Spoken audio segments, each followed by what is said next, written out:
Good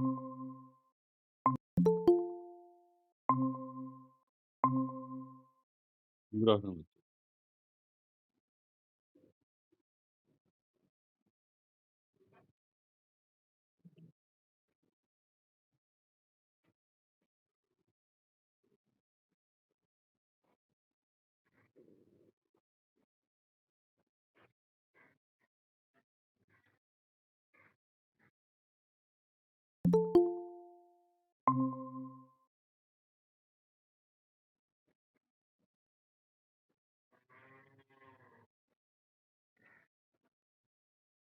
very good afternoon.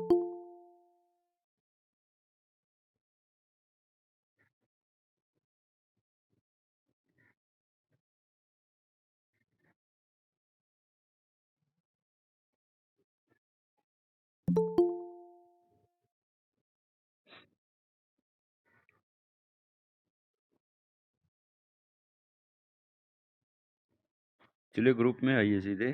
जो poem है group में किसी बच्चे ने भेजी है, उसको देखते हैं। इविल नाम की पोयम है। मेरे ख्याल से मेंटली रेडी होंगे आप। बच्चे बच्चे बीच बीच में ज्वाइन करते रहेंगे। काफी टाइम लेते हैं। ग्रुप में आइए।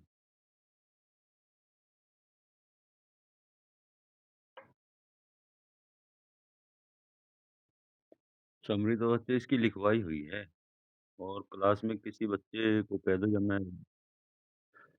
मैं मैसेज छोड़ देता हूँ, किसी बच्चे के पास होगी। मैंने ब्लैक बोर्ड पे कराई थी, और किसी बच्चे के पास ज़रूर होएगी, तो वो ग्रुप में छोड़ देगा।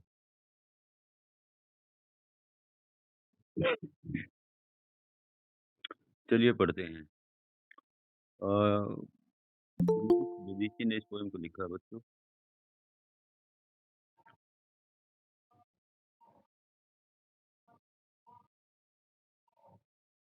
और पोएम का नाम है इविल। बुराई पर ये कविता है। टाइटल से पता लगता है हमें कि बुराई के संबंध में है। कवि थोड़ा अनऑर्थोडॉक्स हैं, गैर पारंपरिक ढंग से बुराई का विश्लेषण करते हैं, और हमें बताते हैं कि बुराई कभी भी इस विश्व से समाप्त नहीं की जा सकती है, और संभवतः हम बुराई को समाप्त नहीं कर सकते हैं। बुराई हमारे सामने एक ऐसा सशक्त शैतान है, जो हम सबको, जो भी उसको समाप्त करना चाहे, उसे अपने काबू में कर लेता है। तो ये बेसिकली आपकी पोएम है। आपने महसूस किया होगा कि उस तरह से नहीं है जैसे दूसरे लोग सत्यमेव जयते का जैसे नारा देते हैं कि सत्य की ही सर्वदा जीत होती है। कवि कहते हैं कि ऐसा नहीं है कि सत्य की ही सदा जीत होती है। वस्तुतः जीतती तो सदैव बुराई ही है, और सत्य का तो उसके प्रति संघर्ष चलता रहता है। तो देखिए कविता में क्या कहा गया है। To the best of her knowledge and belief. एक तो जिस प्रकार की लैंग्वेज का चुनाव यहाँ किया गया है, वो लैंग्वेज है कोर्ट कचहरी की लैंग्वेज। वो लैंग्वेज है हम मॉडर्न सिविलाइजेशन की लैंग्वेज। लेकिन मॉडर्न सिविलाइजेशन से शुरू करके कवि अपनी कविता का दायरा बढ़ाते हैं, और सुदूर भूत में चले जाते हैं, फिर बहुत दूर तलक वो भविष्य में चले जाते हैं, और हर जगह, हर समय को वो छूते हैं अपने इस विषय के साथ, जिसको उन्होंने नाम दिया है बुराई। वो कहना ये चाहते हैं बच्चों की मानवता कभी भी विश्व के इतिहास में बुराई पर पूर्ण रूप से काबू नहीं कर सकी है। वह बुराई को कभी भी समाप्त नहीं कर सकी है, और ना ही संभवतः कर पाएगी। थोड़ा निराशाजनक लगता है इस प्रकार का, विशेषकर लिटरेचर में, लेकिन कई बार ना हमें बहुत कठोर सच्चाइयों का सामना करना होता है, और ऐसी एक सच्चाई यहाँ इस कविता में दी गई है। मैं पढ़ना शुरू करता हूँ। जिन बच्चों ने एक आध बार कोई एफिडेविट वगैरह जमा कराया होगा कहीं, to the best of her knowledge and belief, ये लाइन में पढ़ते ही पहचान लेगा कि किसी एफिडेविट की लाइनें हैं। यानी कि हम जैसे लोग जो एफिडेविट पे कहते हैं, एफिडेविट होता है शपथ लेकर कहना, शपथ पत्र, यानी कि मैं शपथ खाकर कहता हूँ, एक प्रकार से ये कहा गया है। इट इज प्रेजेंट, ये विद्यमान है। ये क्या? बुराई। Pervading the pores of society. Pervade कहते हैं बच्चों व्याप्त होना। पोर्स कहते हैं रोमकूपों को। मैं शपथ खाकर कहता हूँ कि बुराई समाज के रोम-रोम में व्याप्त है। ऐसा कवि ने पहली 3 पंक्तियों में कह दिया है। जो मुश्किल शब्द आए हैं, मैं उनका मीनिंग फिर से बता रहा हूँ। इट इज़ प्रेज़ेंट, प्रेज़ेंट का यहाँ अर्थ विद्यमान, उपस्थित होने से है। परवेड, व्याप्त होना। फ़ोर्स, रोमकूप, सोसाइटी, समाज। We hereby proclaim that we plan to annihilate it। हम एतद के द्वारा देखिए ये भी एफिडेविट की लाइन है। हम एतद के द्वारा यानी कि शपथ पत्र के द्वारा यानी कि हम शपथ खाकर कहते हैं वी हियरबाय प्रोक्लेम यहाँ पर हम उद्घोषणा करते हैं इस प्रपत्र के माध्यम से अथवा इस शपथ के माध्यम से हम ये उद्घोषणा करते हैं that we plan to annihilate it कि हमारी योजना है कि हम इसका समूल नाश कर देंगे। प्लान योजना बनाना, annihilate समूल नष्ट करना बच्चों। Every part and every bit इसके कण-कण को हम नष्ट कर देंगे। We shout against it from podia हम मंचों पर चढ़कर इसके खिलाफ चिल्लाते हैं। मतलब जैसे लोग भाषण वगैरह देते हैं, हमारे नेतागण हैं। हम गरीबी हटा देंगे, गरीबी अपने आप में एक बुराई है बच्चों, ठीक है? तो मतलब इस तरह की हम मद्यपान बंद कर देंगे, हम बुरे काम करने वालों को दंड देंगे, इस प्रकार की उद्घोषणाएँ प्राय मंचों से होती हैं, परंतु क्या उन पर अमल होता है? नहीं होता। We shout against it from podia हम मंच पर चढ़कर इसके विरुद्ध चिल्लाते हैं, फ्रॉम रूफटॉप्स घरों की छत पर चढ़कर इसके विरुद्ध चिल्लाते हैं। रूफटॉप्स घरों की छत होता है। कई आदमी बड़े शोर-शराबे से गली में से गुज़रते हुए भी ऐसे ऊँची-ऊँची आवाज़ में, "नहीं, नहीं, हम गलत आदमी नहीं हैं, हम गलत आदमी को बर्दाश्त नहीं करेंगे।" ये क्या है सब? ये ढोंग, ढकोसला हम सब लोग करते हैं। हम अपने घर की छत की दीवारों पर चढ़कर चिल्लाने का मतलब है हम सबको सुनाकर ऐसा कहते हैं। It starts and stutters and never stops देखिए अनुप्रास अलंकार का कितना बेहतरीन प्रयोग हुआ है। एलिट्रेशन कहते हैं इंग्लिश में इसको। It starts and stutters and never stops यह लड़खड़ाती है और यह स्ट्राइड्स लंबी-लंबी डग भरते हुए आगे बढ़ती है एंड नेवर स्टॉप्स और कभी भी रुकती नहीं है। मतलब जो बुराई की गाड़ी होती है, वो सदा चलती रहती है। स्ट्रट के यहाँ 2 अर्थ है बच्चों, एक होता है लड़खड़ाना, एक होता है ऐंठ दिखाते हुए चलना, गर्व की भावना के साथ चलना, रोब झाड़ते हुए चलना, यानी कि चाल में ही एक रोब हो। उस प्रकार से आप ये मीनिंग ज़्यादा ठीक लगता है, यही लीजिए। इट स्टड्स यह रोब से चलती है एंड स्ट्राइड्स लंबे-लंबे डग भरते हुए चलती है।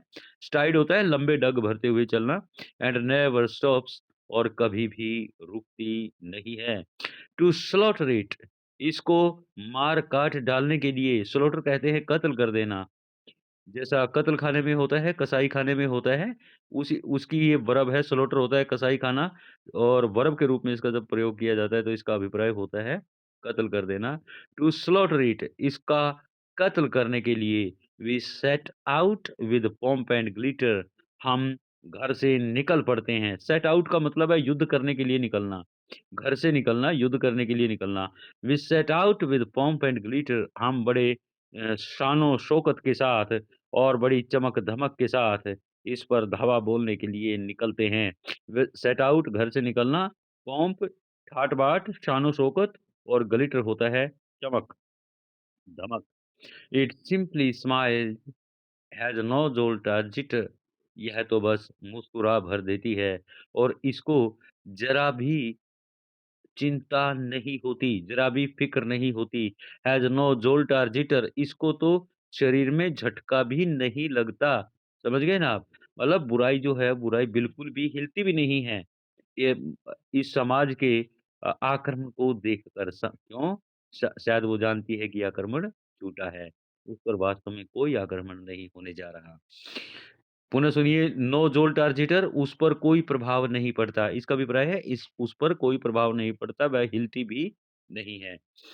वह तो बस मुस्कुरा देती है। इट सिंपली स्माइल्स वह तो बस मुस्कुरा देती है। ये हमने पहला स्टैन्ज़ा कर लिया है। एक बार मैं पुनः इसका अर्थ बता देता हूँ आपको, जिन बच्चों ने बाद में जॉइन किया है वो भी सुन लें।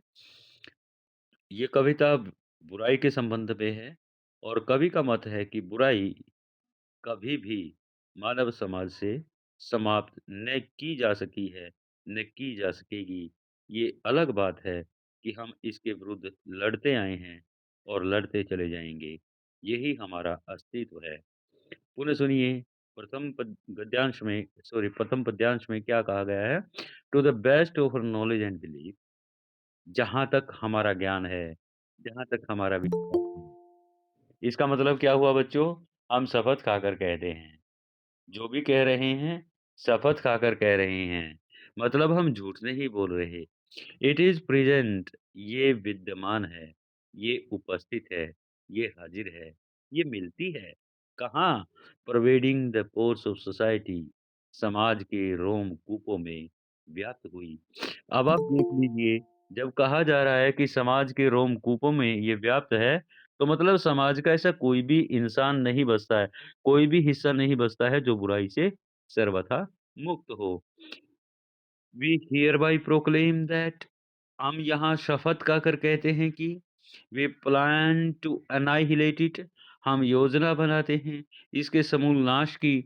Every part and every bit, इसके कण कण को नष्ट करने की। We shout against it from podia from rooftops, हम मंचों पर चढ़कर, घरों की छतों पर चढ़कर इसके विरुद्ध चीखते हैं, चिल्लाते हैं। We shout against it from podia, from rooftops. It starts and starts and never stops. यह दम्भ भरते हुए चलती है, लंबे-लंबे डग भरते हुए चलती है और कभी भी ठहरती नहीं है। To slaughter it, we set out with pomp and glitter. इसका कत्ल करने के लिए हम घर से निकलते हैं, बड़े ठाठ-बाट से, बड़ी चमक-धमक से। It simply smiles. यह तो बस मुस्कुरा भर देती है, has no jolt or jitter. और इस पर ज़रा भी प्रभाव हमारे किसी प्रयास का नहीं पड़ता।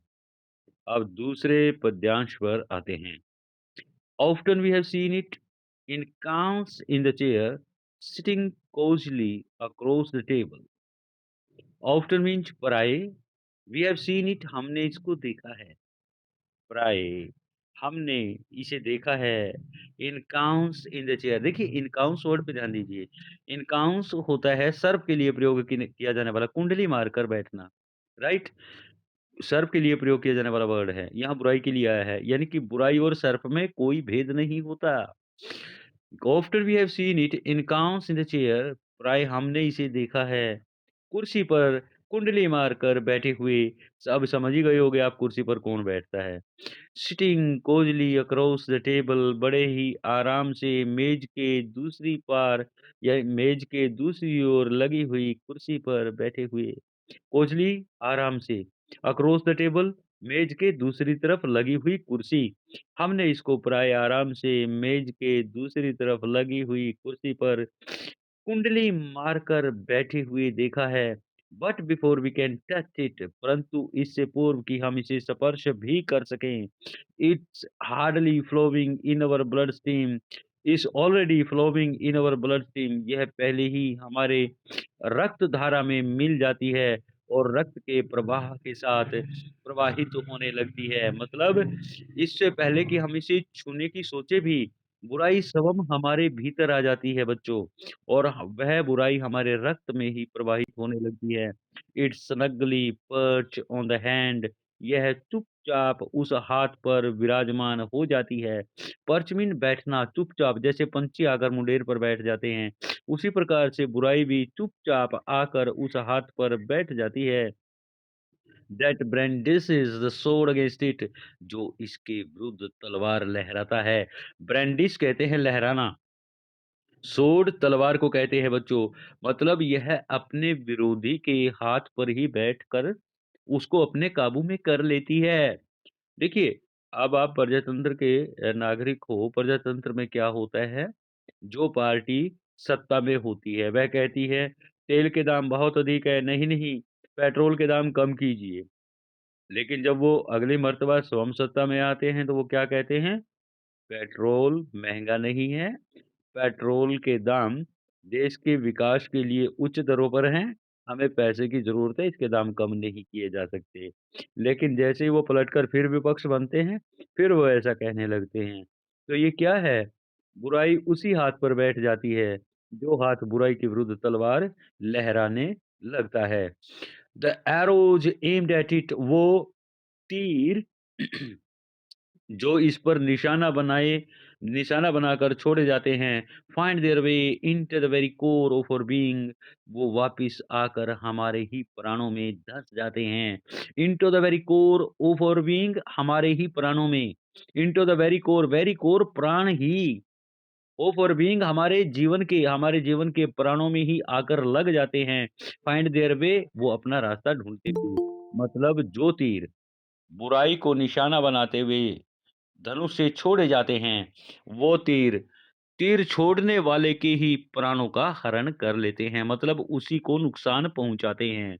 मतलब अगर कोई व्यक्ति बुराई को नियंत्रण में करना चाहे, तो उसके प्रयास उसी पर भारी पड़ते हैं बच्चों, यही आज की सच्चाई है। तो ये आपका सेकंड स्टैन्ज़ा था। मैं एक बार फिर से आपके लिए दोहरा रहा हूँ। Often we have seen it in counts in the chair, प्राय हमने इसको देखा है कुंडली मारकर बैठे हुए कुर्सी पर, sitting cosily across the table, मेज के उस पार लगी हुई कुर्सी पर आराम से बैठे हुए, कोजली आराम से। But before we can touch it, परंतु इससे पूर्व कि हम इसे स्पर्श कर कर सकें, it it's already flowing in our blood stream, यह है हमारी सोच से पहले ही हमारे खून में घुल मिलकर हमारे रक्त धारा में प्रवाहित होने लगती है।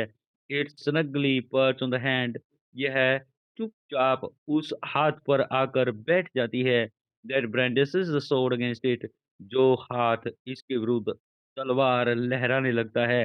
The arrows aimed at it, वे तीर जो इसको निशाना बनाते हुए छोड़े जाते हैं, find their way into the very core of our being, वे घूम फिर कर आकर हमारे ही प्राणों में धंस जाते हैं, हमारे ही प्राणों का हरण कर लेते हैं। ये दूसरा स्टैन्ज़ा था। कुछ पूछ तो पूछ सकते हैं, नहीं तो हम आगे बढ़ते हैं। लास्ट स्टैन्ज़ा बच्चों। Tired and vanquished, we solemnly retreat. अब ये जो है ना सोलमनली रिटरेट, ये फिर से एक एफिडेविट का टर्मिनोलॉजी है, एफिडेविट के शब्द हैं। सोलमनली रिटरेट फिर से वही, अगर आप इसको सिंपल करके हिंदी करेंगे तो इसका अर्थ निकलेगा हम शपथ खाकर कहते हैं, राइट? ऊपर भी जैसे to the best of knowledge and belief, पहली लाइन का भी अगर आप सिंपल हिंदी करेंगे तो हम शपथ खाकर कहते हैं। और वी हियर बाई प्रक्लेम, जो चौथी लाइन है पहले स्टैन्जा की, उसका भी अर्थ यही निकलेगा कि हम शपथ खाकर कहते हैं। और अगर इनकी शब्दानुवाद आप करना चाहें तो मैं तीनों का अलग से करके बता दूँगा, ये पोएम हम पढ़ लें, 5 लाइनें रहती हैं। टायर्ड एंड वैंक्विश्ड, थक कर, हार कर, टायर्ड होता है थक कर, वैंक्विश्ड होता है हार कर, वी सोलमनली रिटरेट, हम गंभीर वाणी में ये पुनरावृत्ति करते हैं, यानी कि हम गंभीर स्वर में ये कहते हैं।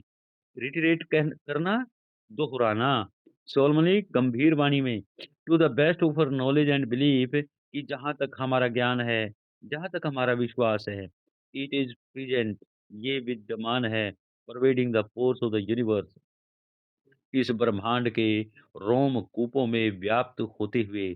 मतलब पहले तो केवल समाज को कहा गया था, अब पूरे ब्रह्मांड को इसमें ले लिया है बच्चों। देखिए एक बहुत बेहतरीन मेरे गुरुजी हैं जिन्होंने एक कविता लिखी है, और बहुत ही बेहतरीन उनका दिमाग है, बहुत ही बेहतरीन उन्होंने कविता कहाँ से शुरू की थी और कहाँ तक ले गए इसको। इट इज़ प्रेज़ेंट, मतलब कई बार हम ये मानते हैं ना कि यहाँ से स्वर्ग में चले जाएँगे, स्वर्ग धरती से अलग होगा। अरे भाई स्वर्ग में भी बुराई है। जहाँ आप जाओगे, जो भी आप इमेजिन कर सकते हो बीइंग ह्यूमन, आपको बुराई देखने को मिलेगी। इट इस ब्रह्मांड के भीतर, it is present pervading the course of the universe, यह विद्यमान है और यह व्याप्त है इस ब्रह्मांड के रोम-कूपों में, and our fight against it goes on, और इसके विरुद्ध जो हमारा संघर्ष है, वो चला जा रहा है। जो हमारी लड़ाई है, वह चली जा रही है, होती जा रही है। ये आपकी पोएम थी, ये 3rd स्टैन्ज़ा है। मेरे ख़्याल से इसमें कुछ भी ऐसा नहीं आया है जो पहले नहीं आया होगा। फिर भी मैं पूरी पोएम के जो मुश्किल शब्द हैं, एक बार वो बता, पहले तो ये तीनों लाइनें बता देता हूँ। सबसे पहली लाइन कविता की, to the best of her knowledge and belief, जैसे कि मैंने कहा है, 3 लाइनें इस कविता में ऐसी हैं जो विशेष रूप से शपथ पत्रों में लिखी जाती हैं, एफिडेविट्स में लिखी जाती हैं। तो तीनों लाइनें हमें आधुनिक जीवन जीने वाले प्राणियों के तौर पर स्थापित करती हैं। मतलब मुख्य जो समस्या है वह आधुनिक लोग उसका सामना कर रहे हैं, क्योंकि जो जाना था इस धरती से वो जा चुका है। जो आए नहीं हैं, वो क्या समस्या का सामना कर रहे हैं? समस्या हम लोग जी रहे हैं, जो इस युग में जीवित हैं। To the best of our knowledge and belief, जहाँ तक हमारा ज्ञान है, जहाँ तक हमारा विश्वास है। इस लाइन की तो हिंदी होगी बच्चों ये। इसकी चौथी लाइन पे आइए, वी हियरबाय हम एतद के द्वारा घोषणा करते हैं, ठीक है? हम इसके द्वारा घोषणा करते हैं, शपथ पत्र के द्वारा का कही गई बात होती है कि हम इस शपथ पत्र के द्वारा घोषणा करते हैं, वहाँ वहाँ से इस शब्द निकाले गए हैं। अभी क्लास पूरी हो गई है बच्चे, क्यों खुद को डिस्टर्ब कर रहे हैं? चलिए, और लास्ट स्टैन्ज़ा की जो दूसरी लाइन है, वी सोlemnly रिटरेट, हम गंभीर वाणी में ये पुनरावृत्ति करते हैं, मतलब गंभीर होकर ये कहते हैं। ये बता दिए मैंने आपके जो तीनों शपथ पत्र की जो पंक्तियाँ यहाँ पर आई हैं, अगर चौथी भी कोई है तो मेरा ध्यान हो सकता है ना गया हो, पर मुझे लगता है कि सारी की सारी ये 3 ही पंक्तियाँ थी इसमें। अब जो मुख्य शब्द हैं, उनकी हिंदी में आपको बता देता हूँ। परवेड होता है व्याप्त होना, प्रथम स्टैन्ज़ा का तीसरी पंक्ति का प्रथम शब्द है। पोर्स होता है रोमकूप, रोमें जो शरीर पर होते हैं बच्चों। नेक्स्ट पंक्ति है प्रोक्लेम, घोषणा करना। हियर बाय बी मीन्स यहाँ, इस पत्र के माध्यम से। आप ये भी समझ सकते हैं इस कविता के माध्यम से कवि ये घोषणा करते हैं। वैसे जब हियर बाय प्रोक्लेम लिखा जाता है तो ये उस शपथ पत्र के लिए लिखा जाता है जिस शपथ पत्र पे इसको लिखा जाता है। प्लान योजना बनाना, अनाइहिलेट समूल नाश करना, जड़ से नष्ट कर देना, बिल्कुल नष्ट कर देना। Next every part and every bit, इसके कण-कण के साथ, पार्ट और बिट कण-कण के लिए आता है बच्चों। मतलब इसके कण-कण को हम नष्ट कर दें, ऐसी हम योजनाएँ बनाते रहते हैं। शाउट मैंने चिल्लाना होता है। पोडिया मैंने मंच होता है जहाँ से नेता लोग बोलते हैं। रूफटॉप्स घर की छतें होती हैं। स्ट्रट्स अहंकार के साथ चलना, घमंड से चलना। स्ट्राइड्स लंबे-लंबे डग भरते हुए चलना। स्लॉटर कत्ल करना, मार-काट डालना। सेट आउट घर से निकलना। पॉम शानो-शौकत ठाट-बाट। ग्लिटर चमक-धमक। सिंपली बस, इट सिंपली स्माइल्स, यह तो बस मुस्कुरा देती है। सिंपली मैंने बस, मात्र, केवल। जोल जोल्ट और जिटर झटका लगना, हिल जाना, प्रभाव पड़ना। नेक्स्ट स्टेंजा पे आइए बच्चों। ऑफ्टन मैंने प्राय, एनकाउंस्ड कुंडली मारकर बैठना। कोजिली आराम से, सुखपूर्ण ढंग से, सुखपूर्वक। टच स्पर्श करना। फ्लो बहना, ऑलरेडी पहले ही। ब्लड स्ट्रीम रक्त धारा। स्नगली गुपचुप तरीके से।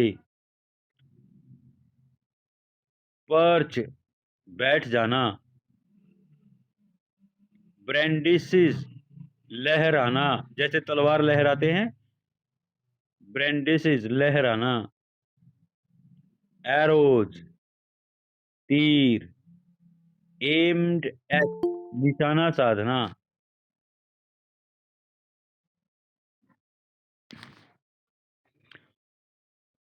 फाइंड देयर वे घूमकर आ जाते हैं। वेरी कोर प्राणों में ही। Very core of our being हमारे अपने प्राणों में ही, ऐसा कहिए। इनका इकट्ठा अर्थ लगाइए बच्चों, very core of our being हमारे अपने प्राणों में ही।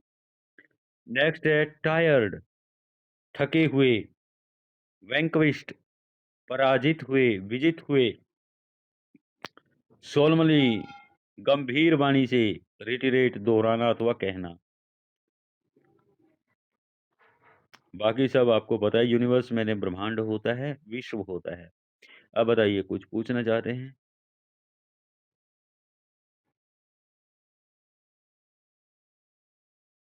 आवाज़ आ रही है आप लोगों को? हाँ, तो कुछ पूछना बेटा कुछ पूछना है तो पूछो। समझ में आई है पोएम? मैं ग्रुप में मैसेज छोड़ता हूँ, अगर किसी बच्चे ने ग्रुप में इसकी समरी डाल दी तो वो याद कीजिएगा आप।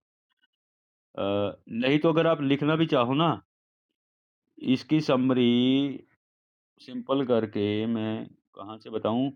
अब गुरुजी ने अपने यूट्यूब चैनल पे इसकी हिंदी तो बताई हुई है। उनके यूट्यूब चैनल पे जाओगे ना, इसको ट्रांसलेट तो उन्होंने किया हुआ है, पर समरी शायद उन्होंने नहीं है, समरी नहीं है, बस वैसे पाठकों के लिए वैसे वो कभी-कभी अपीयर हो जाते हैं।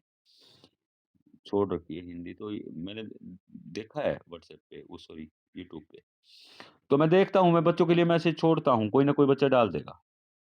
ठीक है और मेरी तबीयत ठीक हाँ, हाँ मेरी तबीयत ठीक नहीं थी, खुद भी लिख के डाल दूँगा। बताओ। पेपर की डेट निश्चित नहीं हुई बच्चों अभी, मैंने बात की थी ऑफ़िस में। जैसे ही डेट आएगी ना सबसे पहले न्यूज़ आ जाएगी आपके पास सेम डे। कॉलेज में इन्फॉर्मेशन आते ही आप लोगों तक पहुँच जाएगी सेम डे। हाँ, और अगर कोई बच्चा देर से आया ना, तो ये यूट्यूब चैनल पे डालता हूँ मैं अपने, तो कहो तो मैं लिंक शेयर कर दूँगा, वहाँ से आप देख भी लेना। Thank you very much. Okay बेटा, थैंक यू वेरी मच।